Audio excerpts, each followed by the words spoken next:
Hello guys, you're welcome to this channel. I hope you all are faring well. So in this video, we'll be talking about support, resistance, and supply and demand. A lot of students have a problem with understanding these concepts and how they function in the Forex market. If you're new to this channel, feel free to subscribe, like, and share. Also drop down a comment in the comment section as we will get to you as soon as we can. So let's get into this video.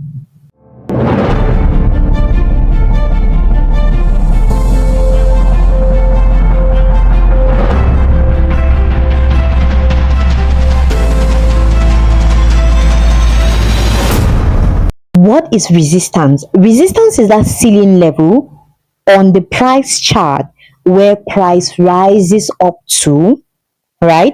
It faces a limitation in breaking through, then price falls back. So let's map out the resistance zone. Here we go. This is a level where we find price rising. It faces a limitation in breaking through, it falls.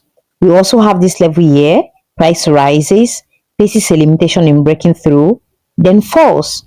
We have this level here, price rises, faces a limitation in breaking through, then it falls. All right, so this is the resistance level. These are levels on the Forex chart where price rises, faces limitation in breaking through, then price falls. So we can equally call these levels the ceiling levels, right? Or the roof levels. Good. So let's talk about the support level. The support level is that point on the chart where price falls to, it bounces off. All right, so we have price falling to a particular level, it faces a limitation in breaking through, then it bounces off. So we call the support level the floor level. Now let's map out the support level. We have this level down here. We're talking about this to be the floor level, right? So basically it's this entire zone. So this is the support level. You have price falling here, it faces a limitation in breaking through, it moves up, it falls. Faces a limitation here, it moves up, it falls. We also have minor support levels on this chart. We have this level is a minor support level. We also have this particular level here. I'm talking about this place here. All right, so support levels and resistance levels on the Forex chart can be identified using these horizontal lines. All right, these lines you see me putting on this chart are called horizontal lines. So you can identify support and resistance levels on the Forex chart using horizontal lines.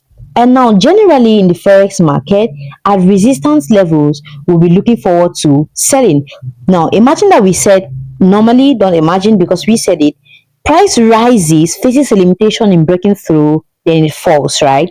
Now if you see that, basically that this is a level where price has risen, it faces a limitation, and then it falls to this level. Now the next thing is we are expecting price to rise up to this level, right? Rise up to this particular level, then we sell. Why will we sell if we're expecting price to rise to this level? Because we said that the resistance level is that level where price rises up to, faces a limitation in breaking through, then it falls. So you can simply map out your support and resistance levels on your Forex chart using your horizontal support and resistance lines. All right, now let's move to demand and supply.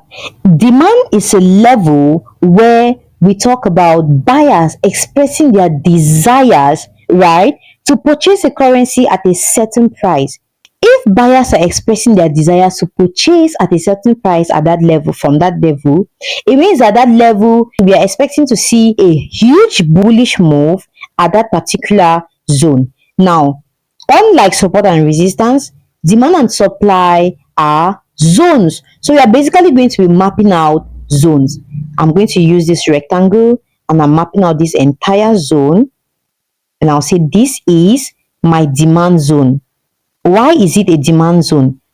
When there is high demand, prices tend to rise, obviously. It means that if there are a lot of buyers at this zone, you're going to experience an increase in price. So this demand zone indicates that buyers are here, right? Because they're expressing that desires to experience an increase in price. so they definitely want to buy. Demand is a zone where we find buyers, while support is simply a level. The funniest thing is the demand zone and the support zone are on the same position on the chart. But as for demand, we are going to call it an entire zone. Now let's move on to the supply zone. Now, supply refers to the amount of currency that sellers are willing to sell at a certain price. And when supply is high, prices tend to fall. We are going to call this place our supply zone. All right, because from this particular level, there was an increase in prices. So the supply is actually a zone on the Forex chart. All right, so we are going to be taking this particular zone for our supply zone.